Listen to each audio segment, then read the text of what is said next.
નમસ્કાર, આપ જોઈ રહ્યા છો સંદેશ ન્યૂઝ, તમારી સાથે સત્યની સાથે અને સમાચારોના પ્રવાહમાં આપની સાથે હું કિન્નરી। સમાચારોની શરૂઆત કરીએ તો સુરતમાં પીએમ મોદીનું આગમન થઈ ચૂક્યું છે। સુરત એરપોર્ટ પર પ્રધાનમંત્રી નરેન્દ્ર મોદીનું આગમન। સુરત એરપોર્ટથી હજીરા એલએનટી કંપની જવા રવાના થઈ ચૂક્યા છે। ભારતીય સેના માટે બનાવેલા હથિયારોનું તેઓ દ્વારા નિરીક્ષણ કરવામાં આવશે।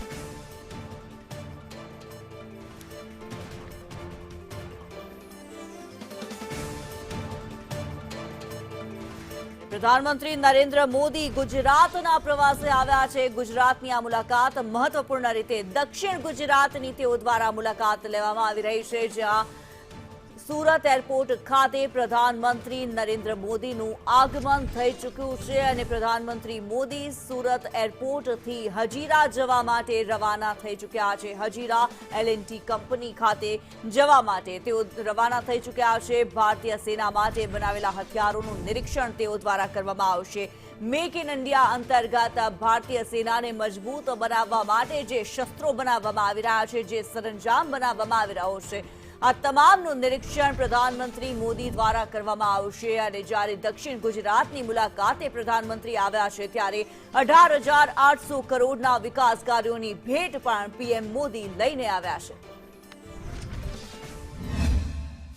प्रधानमंत्री नरेंद्र मोदी आज सूरत मुलाकाते छे त्यारे अत्यारे जोई शकाय छे के प्रधानमंत्री नरेंद्र मोदी छे ते सूरत एरपोर्ट थी हजीरा एलएनटी खाते हथियारों परीक्षण छे ते करवा जई रह्या छे। मेक इन इंडिया जे कहेवाय के हथियारों बनी रह्या छे तेनुं परीक्षण करवा जवाना छे। अत्यारे जोई शकाय छे के प्रधानमंत्री नरेंद्र मोदीनुं हेलिकॉप्टर छे ते सूरत एरपोर्ट थी उडीने डायरेक्ट एलएनटी जवानुं छे, त्यारे एलएनटी जई रह्युं छे अने त्यारबाद जे इंडोर स्टेडियमनी अंदर प्रोग्राम छे, आज विश्व पर्यावरण दिवस है तेनो प्रोग्राम राखवामां आव्यो छे। साथे ज वात करीए तो सूरत शहर ने 18,000 करोड़नी भेट पण आपवानी छे। विविध जे कार्योनुं लोकार्पण अने कहेवाय के खातमुहूर्त करवानुं छे, जेने लईने ज आजे प्रधानमंत्री नरेंद्र मोदी छे ते सूरत शहेरमां छे। जोई शकाय छे के प्रधानमंत्री नरेंद्र मोदीना जे 3 फ्लाइट छे, जे कहेवाय के फाइटर फ्लाइट छे, ते अत्यारे सूरत एरपोर्ट थी नीकळीने हजीरा खाते जवा નીકળી ગયા છે। એટલે હવે જે એલએનટી ખાતે પહોંચે અને ત્યારબાદ 4 વાગ્યાના આસપાસ જ જે ઇન્ડોર સ્ટેડિયમ છે ત્યાં ફરીથી આવશે અને જે કહેવાય કે સુરત એરપોર્ટ પહેલા આવશે અને ત્યારબાદ બાય રોડ છે તે પ્રધાનમંત્રી નરેન્દ્ર મોદી છે તે ઇન્ડોર સ્ટેડિયમ પહોંચશે અને ત્યાં ગાડી જે કાર્યક્રમ છે તેમાં હાજરી આપશે। કેમેરા પર્સન ભૂષણ ચૌધરી સાથે મનીષ પરમાર, સંદેશ ન્યૂઝ, સુરત।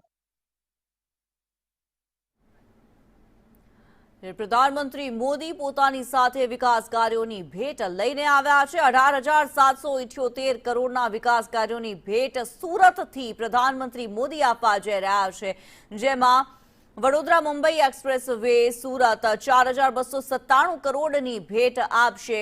આ ઉપરાંત જે લોકાર્પણની વાત છે, વડોદરા મુંબઈ એક્સપ્રેસ વે નવસારી 3,392 કરોડના આ વિકાસ કાર્યોની ભેટ આપવા જઈ રહ્યા છે, લોકાર્પણ કરવા જઈ રહ્યા છે। વડોદરા મુંબઈ એક્સપ્રેસ વે નવસારી 3,392 કરોડના ખર્ચે જેનું નિર્માણ થયું છે તેનું લોકાર્પણ કરશે।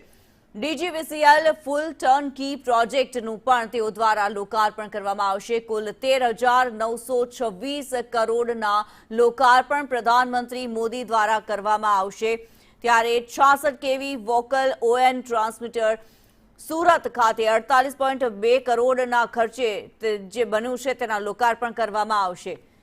66 કેવી ધામણી ટ્રાન્સમિશન નવસારી ₹32 કરોડના લોકાર્પણ કરવામાં આવશે। ત્યારે પ્રધાનમંત્રી મોદી જ્યારે સુરત ખાતે આવ્યા છે, દક્ષિણ ગુજરાતની તેઓ મુલાકાત લઈ રહ્યા છે, ત્યારે વિવિધ પ્રકલ્પોના જે વિકાસ કાર્યો છે, લોકાર્પણ છે, ખાતમુહૂર્ત છે તે કરવા જઈ રહ્યા છે। પ્રધાનમંત્રી મોદી હાલ હજીરા ખાતે પહોંચી રહ્યા છે। હજીરા ખાતે એલએનટી કંપનીની તેઓ મુલાકાત લેશે અને ત્યારબાદ ઇન્ડોર સ્ટેડિયમમાં એક વિશાળ જનસભાને સંબોધન પણ તેઓ કરશે। ત્યારે 18,778 કરોડના વિકાસ કાર્યોની ભેટ આપવા જઈ રહ્યા છે પ્રધાનમંત્રી મોદી। આ જનસભાને જ્યારે સંબોધન કરશે, આ સંબોધનની સાથે જ વિકાસ કાર્યોની ભેટ પણ તેઓ આપશે।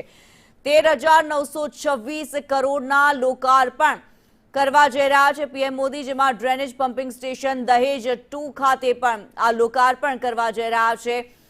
પીએમ મોદીનો ગુજરાત પ્રવાસ છે. કરોડો રૂપિયાના વિકાસ કાર્યોની ભેટ જ્યારે ગુજરાતવાસીઓને તેઓ આપવા જઈ રહ્યા છે, ત્યારે 13,926 કરોડના લોકાર્પણ પણ તેઓ દ્વારા કરવામાં આવશે. ભટાર એસટીપી અપગ્રેડેશનનું લોકાર્પણ તેમના દ્વારા કરવામાં આવશે. પ્રધાનમંત્રી મોદીનો ગુજરાત પ્રવાસ ખૂબ જ ખાસ બન્યો છે, જેમાં સુરત ખાતે 100 બેડની 2 હોસ્પિટલનું પણ લોકાર્પણ કરશે.